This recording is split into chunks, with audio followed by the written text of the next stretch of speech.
नमस्कार, आदाब, सत श्री अकाल, जय भीम। हाल ही में हमारे देश का बजट सत्र आया 1 फरवरी 2023 को, जिसका नाम था अमृतकाल। क्या वाकई में भारत में अमृतकाल चल रहा है? सबसे पहले हम आइए जानते हैं कि अमृतकाल का अर्थ क्या होता है।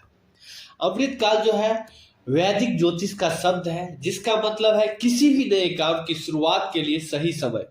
क्या आपको भी लगता है कि भारत में सचमुच अमृतकाल चल रहा है? तो आज मैं आपके सामने कुछ इंटरनेशनल डाटा रखेंगे, फिर आप डिसाइड करना कि हाँ, भारत में सचमुच सब अच्छा ही अच्छा हो रहा है। सबसे पहले गरीबी की बात करता हूँ। गरीबी जो है किसी भी समाज या किसी भी परिवार या किसी भी देश के लिए एक ऐसा दीमक है जो उसे अंदर से खोखला कर देता है। और भारत जैसे विकासशील देश के लिए गरीबी समझिए तो किसी श्राप से कम नहीं है। आज़ादी से लेकर आज तक सिर्फ गरीबी पर बात किया गया, गरीबों से सिर्फ उसका वोट लिया गया। इंदिरा गांधी ने एक नारा भी दिया था कि गरीबी हटाओ, लेकिन इस पर कोई भी इफेक्टिव काम नहीं किया गया। लेकिन आज के सरकार के दौर में उससे एक कदम बढ़ के काम किया गया है। उन्होंने बोला गरीबी मत हटाओ, गरीब को ही हटा दो। ये मैं नहीं कह रहा हूँ, ये यूएनडीपी का रिपोर्ट कर रहा है। दुनिया में सबसे ज्यादा गरीब लोग आज के डेट में भारत में रह रहा है। भारत ने नाइजीरिया को पीछे छोड़कर गरीबी में नंबर 1 देश बन गया है। ये यूएनडीपी का रिपोर्ट है। एक तरफ भारत गरीबी में नंबर 1 पे चल रहा है, तो दूसरी तरफ भारत के लोगों को भारत को विश्व गुरु बनाने का एक खोखला सपना भी दिखाया जाता है। यही नहीं, भारत में 101 स्थान पे भुखमरी में है। भुखमरी में भारत 101 स्थान पे है, जो कि पूरे एशिया में अफगानिस्तान ही सिर्फ हमसे पीछे है भुखमरी में। नहीं तो सारे के सारे एशिया के देश हमसे आगे हैं।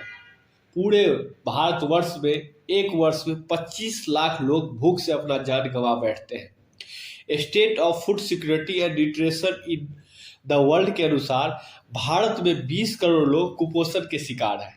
इसका मुख्य कारण क्या है आप जानते हैं? 10 में से 7 भारतीय जो है सो पौष्टिक आहार का खर्च नहीं उठा पाते हैं। पिछले एक साल में उपभोक्ता खाद्य मूल्य सूचकांक के अनुसार खान पान के सामानों में 327% की बढ़ोतरी देखी गई है। समझे, इतनी ज्यादा बढ़ोतरी हुई है पिछले सालों की सरकारों में। अब आते हैं पर कैपिटा इनकम की बात करते हैं। पर कैपिटा इनकम जो होता है किसी भी देश के लिए रीढ़ की हड्डी होता है, और इसमें भारत जो है 144वें स्थान पर है। आप सोचेंगे कि ये पर कैपिटा इनकम होता क्या है आखिर, तो मैं बता दूं, ये प्रत्येक व्यक्ति आय है। पूरे देश के व्यक्ति का जो एवरेज आय होती है, इसे ही पर कैपिटा इनकम कहते हैं। आप चाहे तो इसे आसानी से निकाल भी सकते हैं। सबसे पहले इसका फॉर्मूला आता है national income by total population.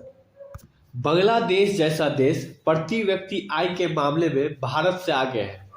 आप में से बहुत से लोग टीवी पर सुने होंगे कि भारत 5 ट्रिलियन का इकोनॉमी बनने जा रहा है, और सच्चाई आपके आंखों के सामने है। आप देख सकते हैं भारत के प्रत्येक व्यक्ति आय जो है $1947 है, वही बांग्लादेश के प्रत्येक व्यक्ति आय $2227 है, जो कि भारत से अधिक है $280। क्या यही अच्छे दिन है?